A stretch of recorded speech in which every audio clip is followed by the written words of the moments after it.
Thank you all. Thank you. Please, please. It's so great to be back in Wisconsin. Am I saying it right? Wisconsin. All right. I got a thumbs up from a couple of these congressmen, so I must be doing it okay. You know, I think Kelly Loeffler, our small business administrator, is one of the unsung heroes of the Trump administration. She has single-handedly rooted out hundreds of millions of dollars, I should say, and on to billions of dollars over the next couple of years of fraud against the American people. So we got to give it up for Kelly. She's doing a great job for all of us, saving us some money. I will say I took special note of one thing that she said, though. Kelly said that I'm the coolest vice president in American history, and I said, Kelly, that is a low standard. That is a very low bar, but I do think that I clear that bar, but I think that was a low standard she set me to. But let me say a few words of gratitude before we get started today, because I'm so grateful to be back in this great state with all of its amazing people. You all know this, Wisconsin is a state with a proud tradition of building great American products with Wisconsin hands, and that's what we're here to celebrate today in this great facility.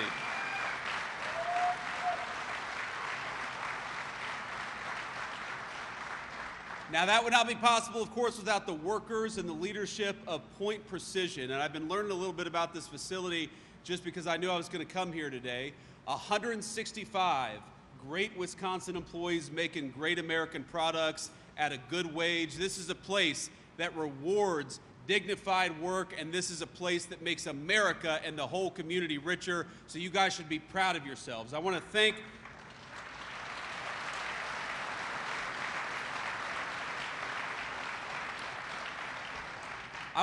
the family, Joe and Cindy, and their beautiful kids, and all. It looks like we got some grandkids here, Joe and Cindy. That's amazing. Life's greatest blessing, of course. So great to have you guys. Great to see you guys. Wait, what is today?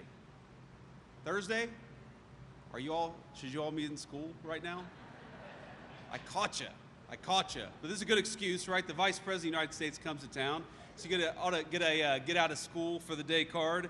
But I want to thank a couple of other people here, because all the things that I'm going to talk about, all the things we've been doing in the Trump administration would have been impossible without a couple of great congressional allies. And so in particular, I want to call out Representative Derek Van Orden. My dear friend Derek, it's hard to miss him. Thank you.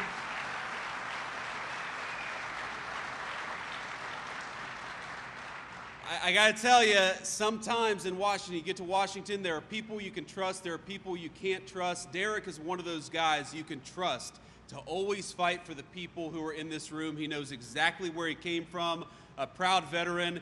And Derek was talking with me backstage. He's like, we got to do a little video together just so we can get it out there for the congressional campaign. And I said, okay, absolutely. What do you need me to say? And he said, well, just say that, we fought alongside each other in Vietnam. I said, Derek, if we were Democrats, we could get away with that, but I don't think that's going to fly. We're Republicans. These media reporters are not going to let us get away with that, but there are so many great things about Derek, but all of the amazing things. No taxes on tips, that happened because of Derek. No taxes on overtime, that happened because of Derek. No taxes on Social Security, that happened because of Derek. So if you are a citizen in this district and you see a big tax refund check come next month or the month after that, whenever you file your taxes, remember it was Derek Van Orden who made it happen, and it was congressional Democrats who tried to stop it. So we're going to send Derek Van Orden back to Washington? Yes.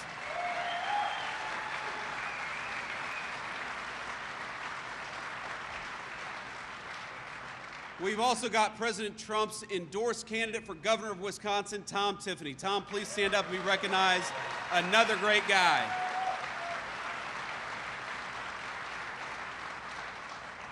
Another guy without whom we could not have accomplished all the great things that we did in Washington, D.C. Now he wants to come back home and serve as governor. Are we going to make Tom Tiffany the next governor of Wisconsin? There we go. And then finally, if I'd had a few people stand up, I want to recognize Representative Grothman. Where's Representative Grothman? Thank you, sir. It's good to see you. Where is Representative Brian Stile? Brian? A great guy. We're not in Brian's district, but a great guy. We've got Wisconsin GOP Chairman Brian Schimming. Where's Brian Schimming? Thank you. State Treasurer John Lieber. Where's John Lieber? Thank you, man. Thank you for your service. And finally, State Senate President Patrick Teston. Patrick, where are you? Thank you.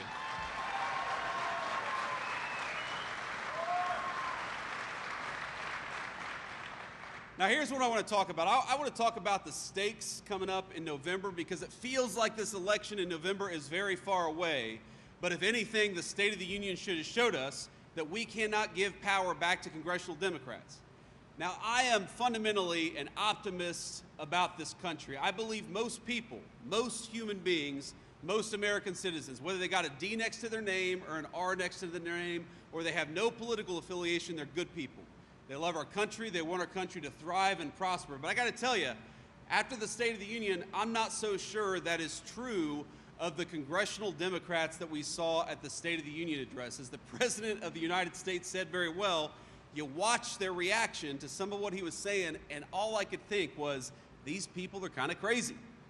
These congressional Democrats, if you think about all of the things that they were doing, and I got to tell you, of course, I've got the best seat in the House in many ways, right? I'm sitting right next to the Speaker of the House. I'm sitting right behind the President of the United States, and I've got one internal monologue going on, one thought in my head the whole time, which is don't make a stupid face for 2 hours, which is hard for me, when you're on TV for 2 hours and the Democrats are doing crazy things. So I'll give you a little lay of the land.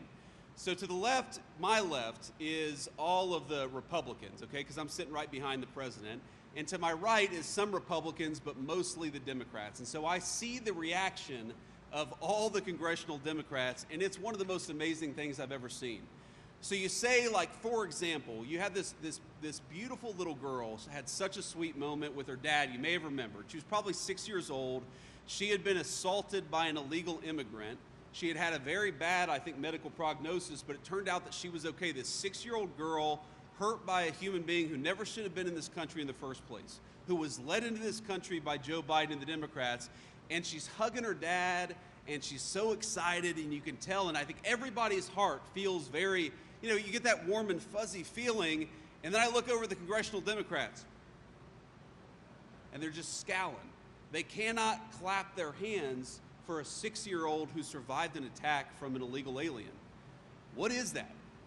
What kind of a person can't stand up and cheer for an innocent young girl who's doing well, who's showing the entire country strength and resilience? And then the president had this line, I'm not going to get it exactly right, but he said, if you believe, stand up and cheer if you believe that the American government's first priority should be to look after American citizens instead of illegal aliens. And all the Republicans, including Derek and everybody else, stands up and starts cheering. And then you look over the Democrats. Complete silence, no reaction at all. The one thing that got at least some of the Democrats to stand up and cheer was the Olympic hockey team, which we're, of course, very proud of. But you got to ask yourself, ladies and gentlemen, what is it about a political party that cannot stand up and cheer for a 6-year-old girl who survived an attack? What is it about a political party that can't stand up and cheer for the fact that we have rising wages and low inflation for the first time in a very long time in the United States of America?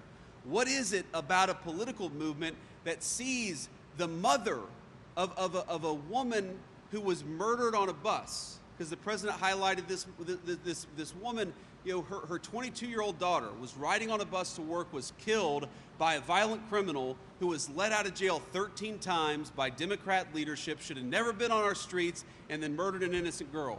We recognized her mother, her strength and her character and her grief, and I think we all kind of grieve with her a little bit, and the Democrats cannot even stand up and cheer for that. And so the question of the next election is not, do we want low taxes? And of course we do. It's not, do we want a secure border? And of course we do. It's a more fundamental question than that. Do we want to give power back to the people who opened our border, who raised your taxes, who won't even cheer for a 6-year-old girl who was wounded because of their bad policies? And I think our answer to that is hell no. We want to give power back to the people like Derek Van Orden who fight for us.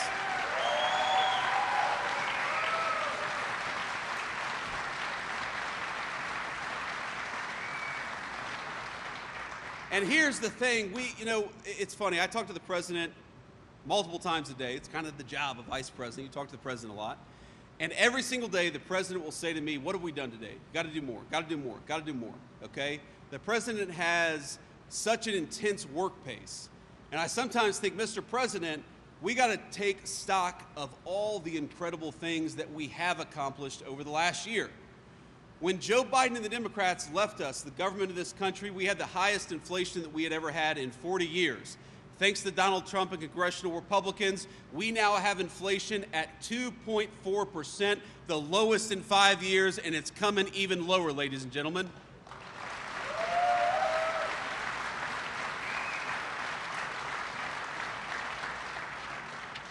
Under Joe Biden and the Democrats, the average American lost $3,000 in take-home pay, and under Donald Trump and Republicans, in just 1 year, the average American has seen $1,700 increase in take-home pay. That is more money in your pocket, and that's what we're here to do, is make you guys more prosperous.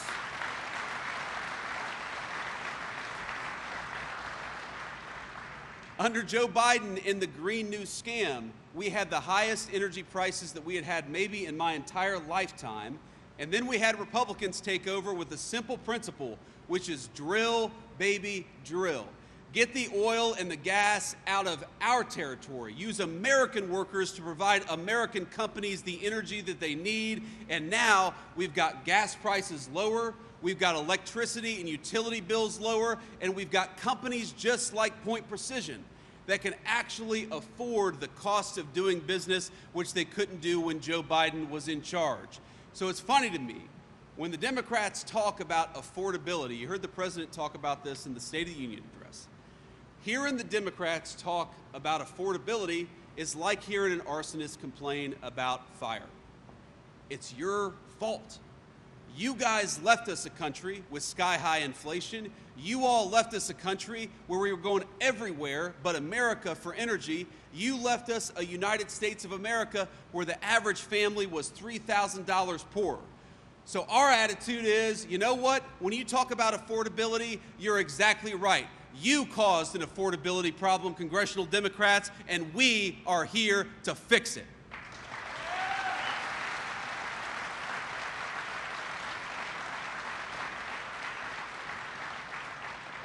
Now, I want to say a few more things, then I'll take some questions from the reporters. So one of the things that I love about what the president has done is he is trying to cut out the fraud and corruption in the federal government. I got to tell you, ladies and gentlemen, it is very, very rampant.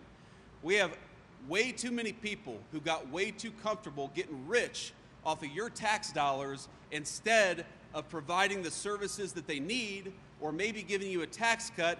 We had fraudsters getting rich off of your generosity.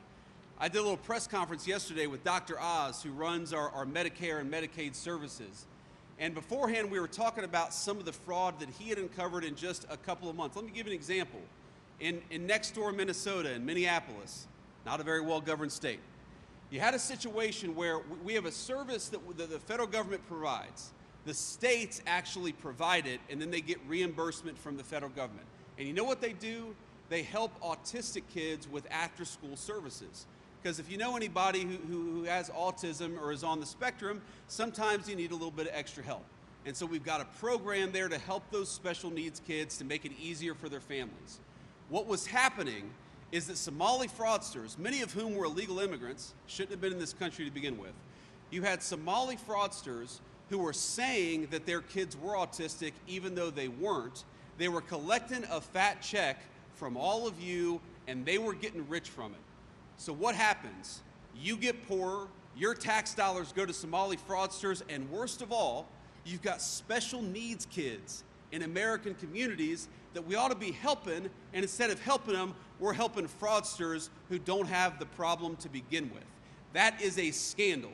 And it's something that Joe Biden and congressional Democrats promoted with their open border, encouraged it, and funded it. Now, I'm here to tell you that the job of your government is not to open your borders and allow fraudsters to come in and take advantage of you. The job of your government is to shut the border and shut off the fraud, and that's exactly what we're doing in the Trump administration.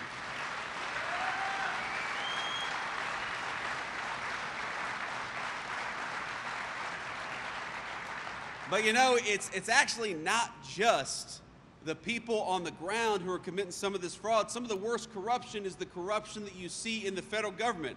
And I know Derek and a lot of these other guys were standing up cheering for this. Why don't we stop allowing congressmen and congresswomen to get rich off of insider trading? Is that common sense?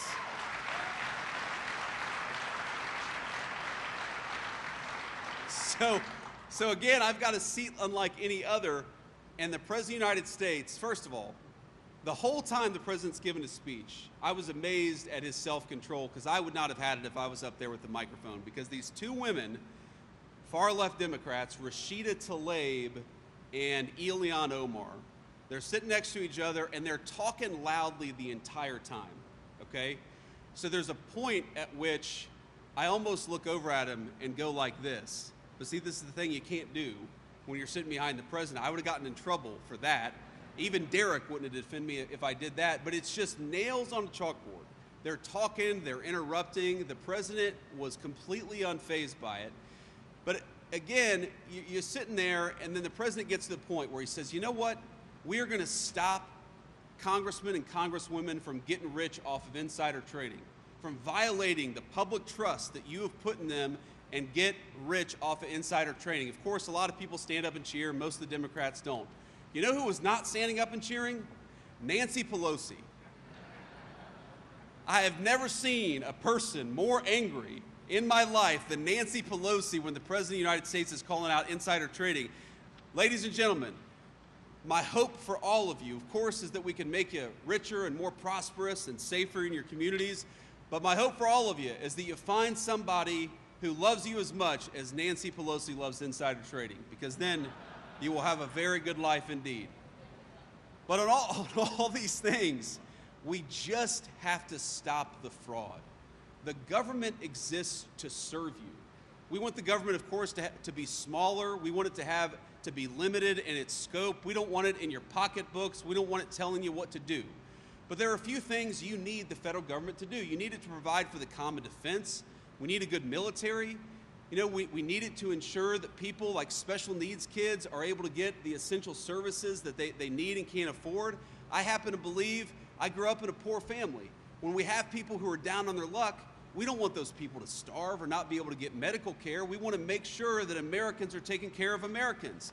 But that is not possible if we allow fraudsters to come into our country and get rich off of your generosity of spirit. And so I want you, when you go to the polls in November, I don't want you to just think about all the great things that we've accomplished, all the great things that we've talked about. I don't want you just to think about no taxes on tips and lower gas prices. I want you to think, who is going to protect my money from fraudsters? And the simple answer is, it's Derek Van Orden and congressional Republicans. It is not the Democrats who created this problem to begin with.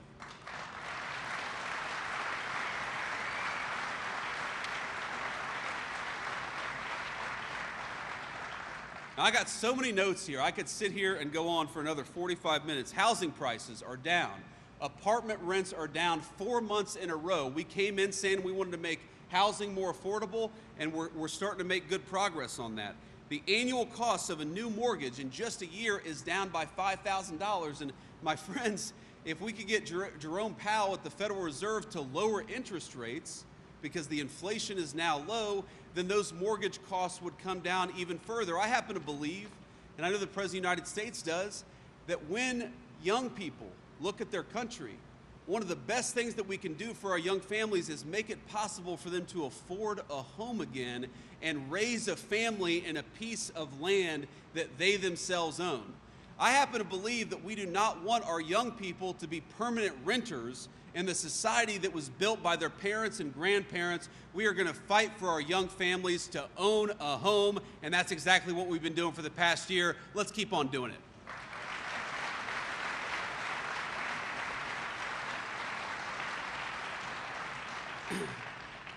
But let me just close with this one final thought, and then I'll take some questions from the media. There are a lot of specific issues that matter. We could talk about all of them. We could talk about the fact that we've got a closed border and they opened it. We could talk about the fact that we've got the lowest murder rates in the United States of America in 100 years. And you wonder, how did that happen so quickly?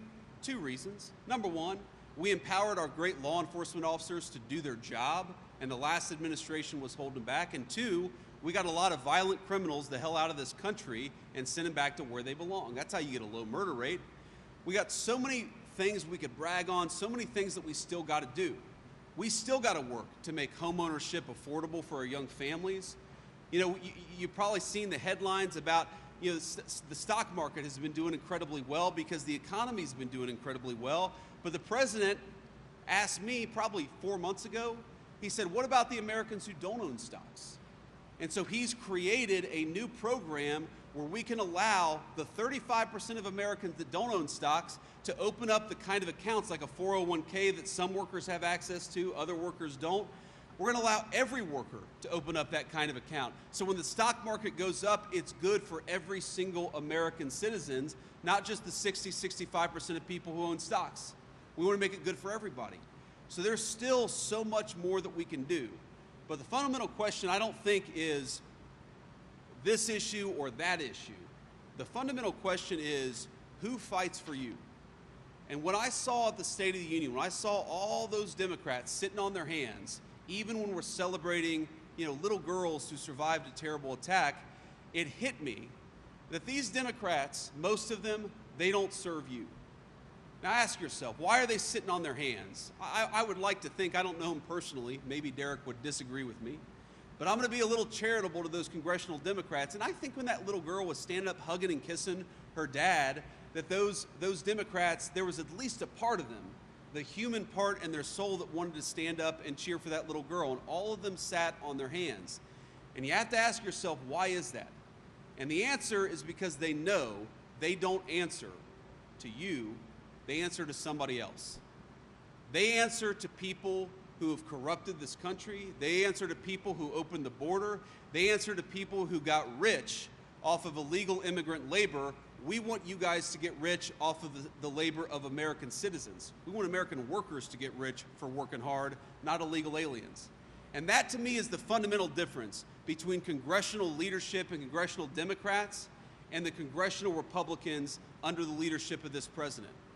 These guys, they don't serve you. Watch a speech of any of the congressional Democrats. Go watch if you can handle it.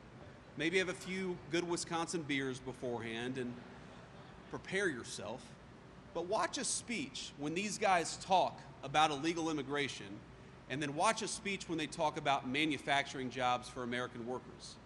That doesn't give them passion. That gives Donald Trump passion.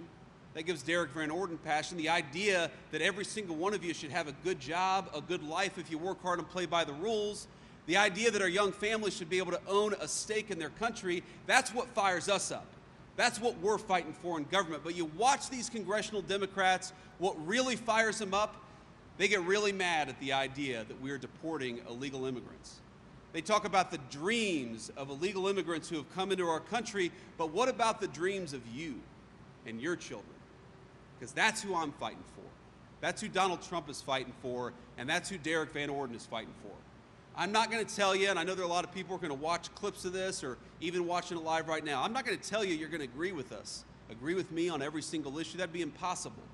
Even in the Republican Congress, which is just, 220 or so very good guys, you've got disagreements of opinion. You've got some people who will say this thing about this issue and something else about another issue. Disagreement is fine, but I'm not asking you to agree with us on everything. I'm asking you to remember who serves you.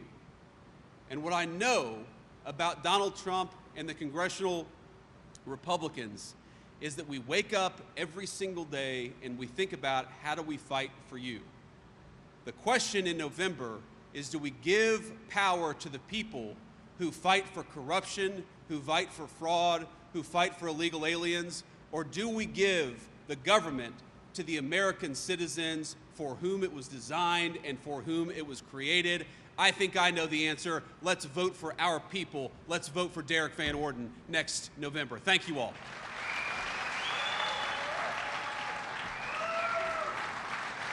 Thank you, guys.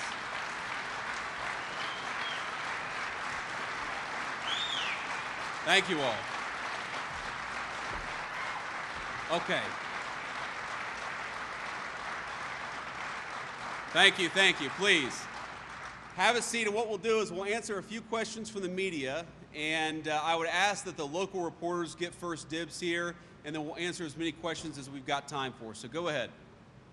Alex Loroff with Spectrum News 1. Mr. Vice President, there was a poll released yesterday of Wisconsin voters where 70% of respondents said their biggest concerns right now are affordability and the cost of living. Sure. What can still be done at the federal level to ease some of those affordability concerns that Wisconsinites still have?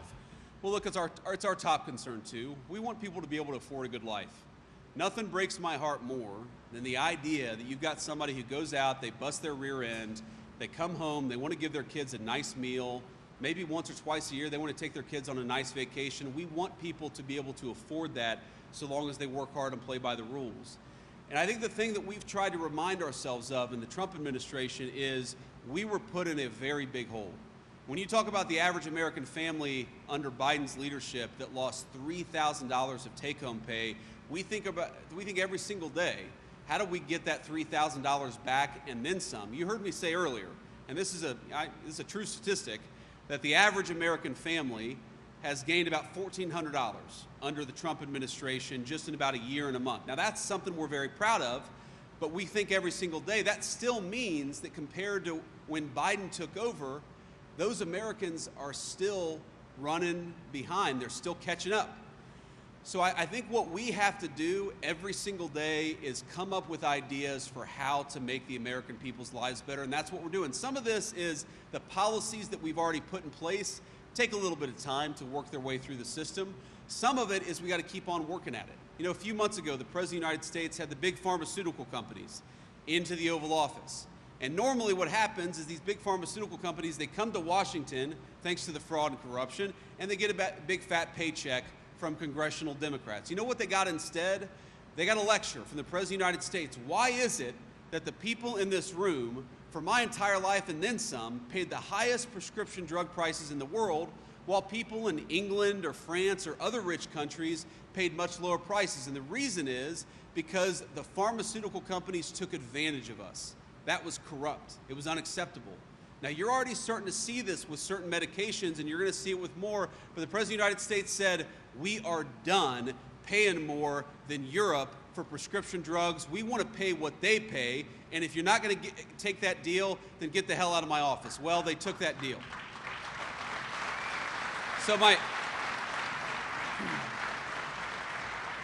So we got to keep working at it, but I'd say to Wisconsin voters, whether they're conservative or liberal or in the middle, I'd say to them, ask yourselves what kind of a hole the Joe Biden era put us in, and do you want to give power back to the people who created those problems, or do you want to double down on the administration that has busted our tails for the last year to fix those problems? Let's double down on the leadership that's fixing the problems, not the leadership that created them.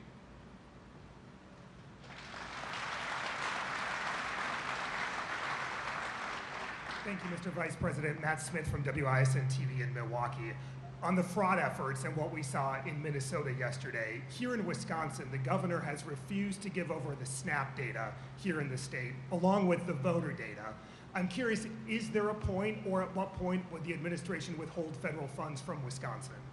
Well, look, we're going to look at every option that we have because we've got to stop this terrible fraud, but that is absurd. Ask yourself a question. Why would the government of Wisconsin not want to help us kick fraud off of the welfare rolls and kick fraud off of the voter rolls? And the only answer I can possibly come up with is because they like to cheat. There's no other real explanation. Now, the governor might say, in fact, I'm sure the governor would say this, let me just be charitable to those who disagree with us. The governor would say, well, there isn't as much fraud as the Trump administration believes there is. Well, even if that's true, and it's not, but even if that's true, let's get what fraud there is off the voter rolls and off the welfare rolls. You know the right number of people who should be illegally voting in American elections? 0.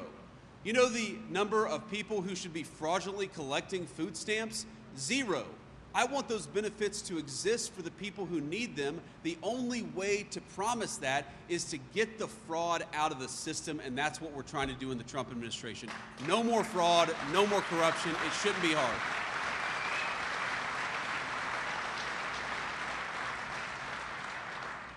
Thank you, Mr. Vice President. Ellie Davis, Local 5 News. What should data centers do to be good community partners? Well, that's a very, very good question. And you saw the president talk about this in the State of the Union address. Look, there's a good news and a bad news with data centers. Now, the good news is, first of all, they're big facilities. You create a lot of construction jobs. And this next generation of the technological revolution, you need those data centers to make that run. Those data centers are like the gasoline of the technology revolution that we're going to see over the next 75 years. And I don't know about you all, but I want America to win that technology revolution. I don't want China or some other country to win it. And so that's why we got to have these things. Now, here's the downside. If those centers are built and the local governments aren't ensuring that there's enough power for those data centers, then it's going to increase electricity costs for everybody else. And so what we think the data centers have got to do is they've got to work with the local governments, with the state governments, and in the federal government, we are trying to do everything that we can so that if you build a data center, for example, you can just build a power plant right next door. What I think we ought to be working towards is you build those data centers and electricity costs come down for American citizens instead of going up for American citizens. The data centers can afford it. We got to make sure that they're good neighbors so that when they come in and build these great buildings, the people in their neighborhood, the people in their community benefit too, and that's through lower power. That's the best way they can be good neighbors. Thank you.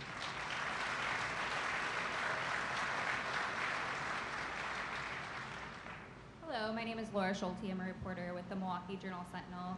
And in Wisconsin, rural hospitals are struggling. Closures are creating healthcare deserts for parts of the state. And what can be done federally to keep those hospitals open and providing necessary care to community members? Yeah, I appreciate that question. It's a very, very serious problem. And unfortunately, this, like so much of else of what's going on in our country right now, is a problem that we inherited from the last administration. If you look at the number of rural hospital closures that were happening in 2022 and 2023 and 2024, it was really accelerating. And it's one of the reasons why it's not a provision that's talked about as much, but if you look in the big beautiful bill, the working families tax cut, however you're calling it, in that legislation, there is a multi-billion-dollar rural hospital fund to try to help these rural hospitals persevere in tough times, stay open, provide essential services, and get them to a place where they're on firmer financial footing. Nothing like that, I don't believe, Derek, had ever existed in the federal government before, but we said, look, we cannot let these rural hospitals just disappear, so we've created this fund to try to, support the ones that can stay open and try to slow the closures for the ones that are going to have to close. We think that we're starting to see some good evidence from those. It takes a little bit of time for that tens of billions of dollars to work its way through the system, but that's the number one thing. And then the number two thing is the Trump administration did a number of things in the first term, and we're trying to do this in the second term to give patients more choice. Because what we often do in our healthcare system, like for example, if you're a veteran, under the Biden administration, we would force veterans to drive an hour and a half away to a big city hospital when they could maybe go to a telehealth appointment in their own home, or maybe drive 15 minutes down the road to the local doctor. So we've tried to empower people to have more choice, because if they have more choice, they're going to be able to stay in their communities, which means more money going to those rural healthcare organizations, and that's the way that we save rural healthcare too. It's a tough problem. I'm not going to pretend it's easy, but we are working as hard as we can to make sure that the people in our rural communities still have access to great healthcare. Thank you.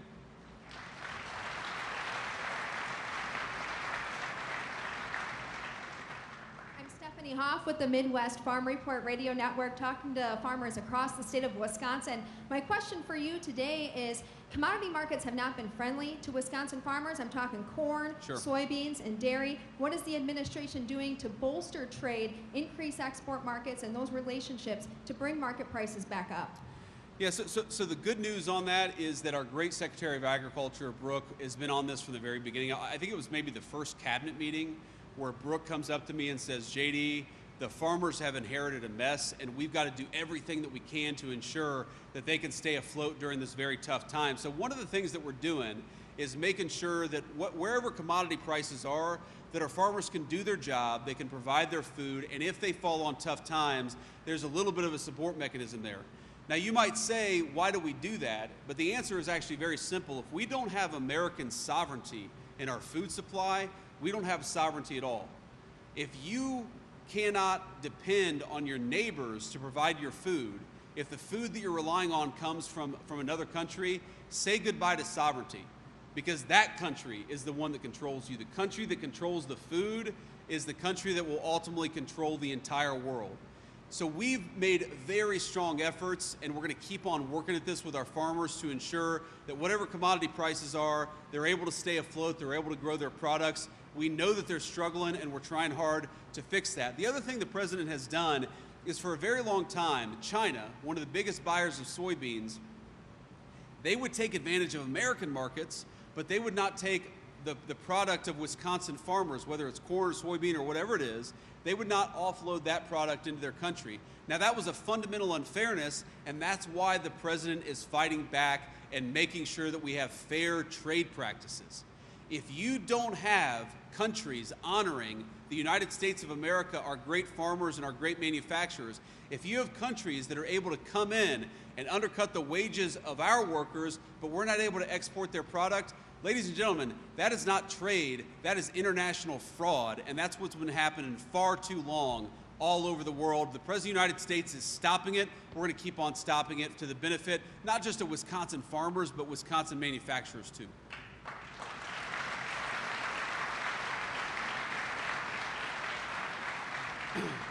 So let's say we'll take two more questions here. Sir. Thank you, Mr. Vice President. Dylan Eckhart, 9 News, out of Wausau, WAOW. Nationally, there has been bipartisan legislation introduced sticking with agriculture. For example, the Domestic Organic Investment Act, which would make a USDA's development grant permanent, allowing for grants for farmers and businesses. How will the administration continue to work with local farmers and businesses in Wisconsin, especially central Wisconsin, to expand on some of those ideas and introduce legislation? Well, you heard a little bit of my answer in the last question, but you're right that there's a lot of legislation that's working through the Congress, and as broken as Congress is as an institution sometimes, there are still some good pieces of bipartisan legislation that happen. Luckily, I think agriculture is one of those areas where you still have some good bipartisan pieces of legislation. You ask how we're going to work with local farmers, especially in central Wisconsin, and the answer is just to listen. You know, we've got a great legislative team at the White House, but we've also got a lot of great allies like Derek Van Orden in Congress. And what these guys are doing is they're coming to us with ideas. And they're saying, look, we heard from our constituents, this is something we've got to do. You know, whatever the product is, you know, sometimes they're most concerned about commodity prices. They're worried that the soybeans and the corn, it's way too low. Sometimes they're worried, of course, about inputs. They're worried about fertilizer. They're worried about the cost of fuel. So what we just try to do is work with our allies in Congress, and frankly, we'll work with anybody in Congress who has good ideas about how to help our farmers. We're going to have some good legislation on this front over the next year. It's just a question of getting it over the hill, getting it to the president's signature, or to the president's desk, I should say, for his signature. Thank you. One more question.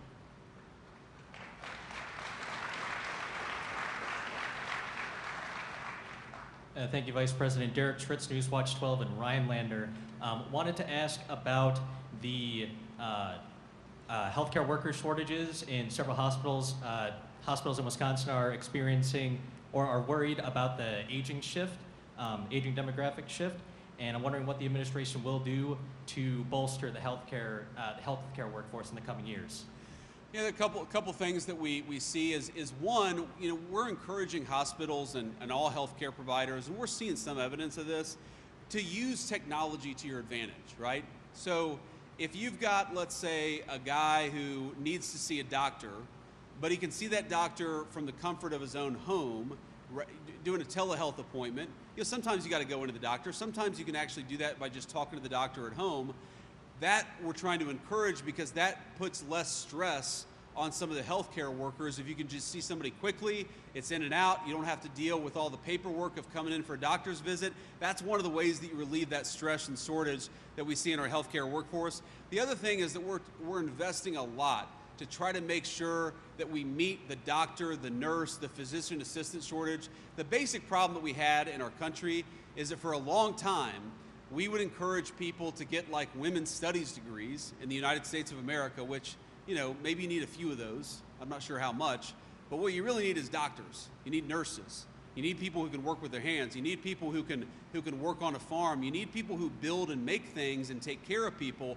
And our education system just really underinvested in training the next generation of healthcare workers. That's not a problem that's going to be solved overnight, but it is something we're working to solve because we want, I mean, you know, I see kids in the audience. I'm sure everybody has a young person who wants to be a healthcare worker, or knows somebody in your family or your friendship circle that wants to work in healthcare.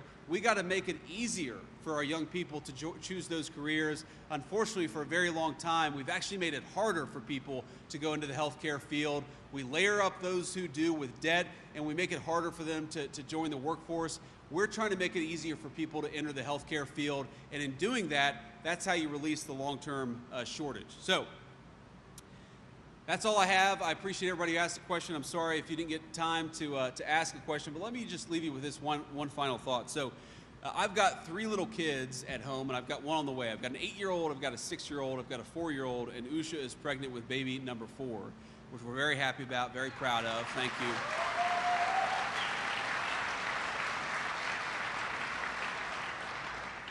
But my 8-year-old, you know, he's gotten really into football in the last probably 3 or 4 months. Don't hold it against him. He's an Ohio State fan. That's his dad rubbing off on him. Are we Wisconsin fans here in central Wisconsin? Okay. But here's the thing. We watched over the past few days. We watched Rudy. Does everybody remember the movie Rudy? About this guy. He was too little. He wasn't fast enough. He was 5'6". But he worked his tail end off, and he made the Notre Dame football team at really the height of Notre Dame's power. I mean, they were one of the best. They still are, but they really were one of the best football programs back in the country. And it really is just this incredible tale of a guy who believed in his dreams, who fought for those dreams, and would never give up. A classic American tale. But I was watching that movie, and I realized the 3 most important people in that movie, obviously one is Rudy, the guy who became the football player. But number 2 is Rudy's dad, and number 3 is the priest. There's a priest in the movie who sort of serves as a spiritual counselor to Rudy, and it kind of hit me watching this movie that the American dream takes many shapes and sizes. I think all of us know that. Even among our own kids, our grandkids, our friends and family, you've got the striver. You've got the guy like Rudy, who's got really big dreams, wants to play football for Notre Dame, and is going to make those big dreams happen. But you've also got a guy like Rudy's dad, a guy who just wanted to work a good job, who wanted dignified work, who wanted to raise his family and take a nice vacation every now and then. And then you had this priest, who was kind of the glue that held everything together, that helped people when they were struggling, that provided counsel to people when they were down on their luck, and was empowered to be a leader in the community. And I realized watching this that when we talk about the American dream, I'm not talking about my American dream. I'm talking about your American dream. Whether you want to have a good job and raise a healthy, happy family, whether your kid wants to go off and play college football, whether you want to start a business like the one that we're standing in, whatever it is, the great thing about this country is that the American dream comes in many shapes and sizes. But here's the thing about the American dream. The government cannot give it to you for you. But the government, with bad policy and bad leadership, it can destroy that American dream, whatever shape it takes in the lives of you and your children. And so I just want you to know that I'll never forget where I came from. Raised in a poor family, raised by a grandmother who would sometimes struggle to pay her prescription drugs or put food on the table and had to pick one or the other. And here I am before you, the greatest crowd in the world as the vice president of the greatest country in the world. This country is still a place of very big dreams. But I'm not going to pretend that my dream is your dream, and I just want you to know that every single day I go to work, and every single day Donald J. Trump goes to work, and we fight for the American dream for you and your family, however you define it. We would really appreciate you not sending us a bunch of crazy Democrats in November, so please don't do that. God bless you all. Thank you.